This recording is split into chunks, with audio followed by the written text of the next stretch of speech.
فَاسْبُتُوا، جب تمہارا کسی سے مقابلہ ہو جائے، کسی سے آمنا سامنا ہو جائے اور کسی گروہ کے ساتھ ٹکراؤ ہو جائے، کسی دشمن کے ساتھ آمنا سامنا ہو جائے تو فَاسْبُتُوا، پھر مضبوطی سے کھڑے رہو، وَاذْكُرُوا اللَّهَ، اور اللہ تبارک و تعالیٰ کا نام ذکر بھی کرتے رہو۔ اور زیادہ ذکر کتنا کرنا ہے؟ فرمایا کہ وَاذْكُرُوا اللَّهَ كَثِيرًا، بہت زیادہ ذکر کرنا ہے۔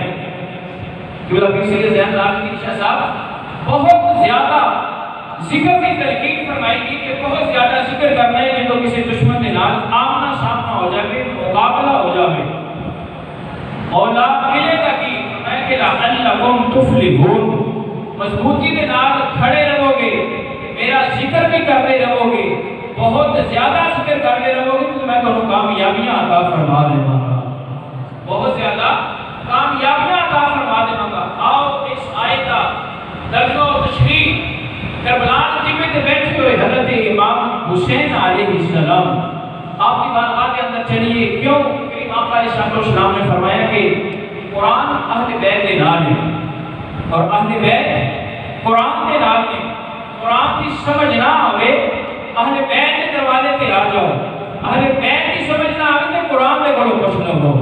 اچھا بلو ذرا اسی کربلا کے چلیے امام حسین کی بارگاہ کے اندر کچھ کیا یہ کہ اس آیت کی تشریح اور مفہوم کی سبحان اللہ، یعنی ٹھنڈی سبحان اللہ کا حضور کے اندر پہلی دفعہ سنی ہے، ذرا کچھ بولو سبحان اللہ۔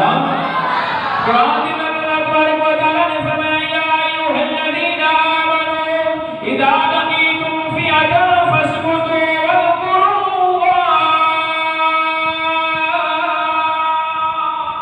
سبحان اللہ۔ اللہ تبارک و تعالیٰ نے فرمایا کہ یا ایھا الذین آمنوا، فرمایا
حضرت امام علی مقام سر کٹ کے نیزے دی نوک پہ چڑھ گئے، پھر بھی اللہ تبارک و تعالیٰ کا ذکر پہ کرتے ہیں۔ مجھے بولو کی پہ کرتے ہیں؟ ذکر پہ کرتے ہیں۔ ایک گرانا ساڑھے ہوتے اتنا زیادہ قرض چڑھا گئے، اتنا زیادہ قرض چڑھا گئے کہ اسی اگر ساری زندگی اور قیامت تک آن والے لوگ ایک ایک سال نام کے کہتے رہے یا حسین یا حسین یا حسین، پھر بھی حضرت امام علی اکبر کے خون کے ایک قطرے کا بھی حساب نہیں دے سکتے. اسی انہاں کی خاطر بول نہیں سکتے. اونچا بولو ذرا سبحان اللہ. آگے بولو ذرا سبحان اللہ. اس آیت کا ترجمہ حضرت سخی سلطان باہو رحمۃ اللہ علیہ آپ نے اپنے الفاظ سے اندر بڑا خوبصورت سے ترجمہ فرمایا ہے. ابن شاہ صاحب آپ فرماتے ہیں کہ عاشق ہوئے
امام علی مقام امام حسین علیہ السلام اہل بیت کا گھرانہ ایسا گھرانہ ہے کہ اسی ایک آیت سنیے.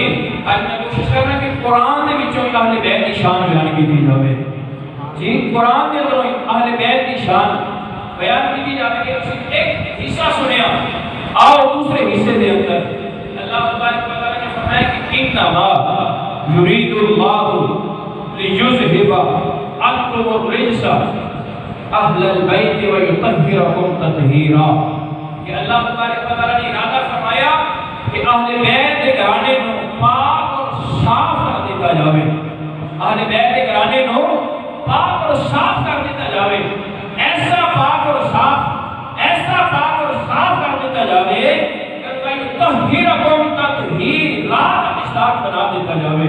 تو حضرات سے بکار اس وقت میری امام علیہ السلام نے بیٹا بیٹھ جاؤ مکہ کی پہاڑیاں پہ کھڑے ہو کے اعلان فرمایا کہ لوگوں میں اللہ تبارک و تعالیٰ کا رسول بن کے آیا ہوں اور اللہ وحدہ لا شریک وہ ایک ہی ذات ہے. آپ نے سوال کیا کہ جتنے بھی نبی آئے رسول آئے سارے میں کوئی اپنی اپنی کتاب لے کے آیا کوئی معجزہ لے کے آیا. تسی کی معجزہ لے کے آئے ہو کی کتاب لے کے آئے ہو. اللہ تبارک و تعالیٰ نے فرمایا کہ محبوب جدو میرے بارے پوچھنے سے تسی دستے رہے ہو. آج میرے بارے پوچھنے نے تواڈے بارے پوچھنے نے کہ تواڈیاں تعریفاں میں نہ بیان کر دیواں. تواڈیاں تعریفاں میں نہ بیان کر دیواں. تے اس ویلے اللہ تبارک و تعالیٰ نے قرآن کے اندر ارشاد فرمایا یا ایھا النبی انا ارسلناک شاہدا ومبشرا ونذیرا.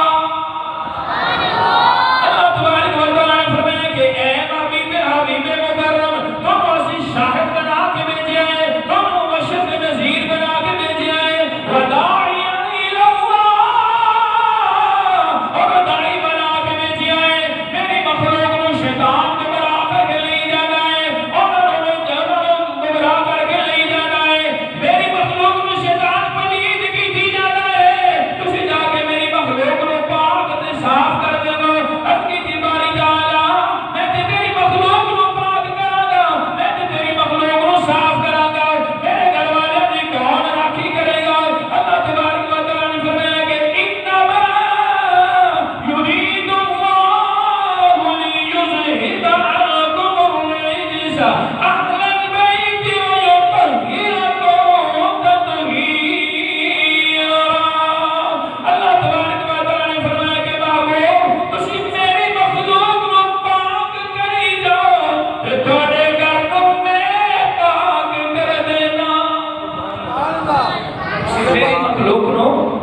کری جاؤ تو گھرانے نو میں پاک کر دینا ہوں.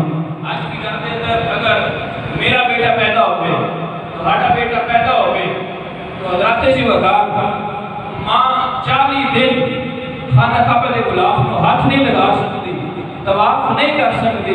وہ کیسا پاک گھرانے، کیسا پاک گھرانے کہ مولا علی پیدا ہی خانہ کعبہ دے اندر ہوئے. مولا علی پیدا ہی خانہ کعبہ دے اندر ہوئے.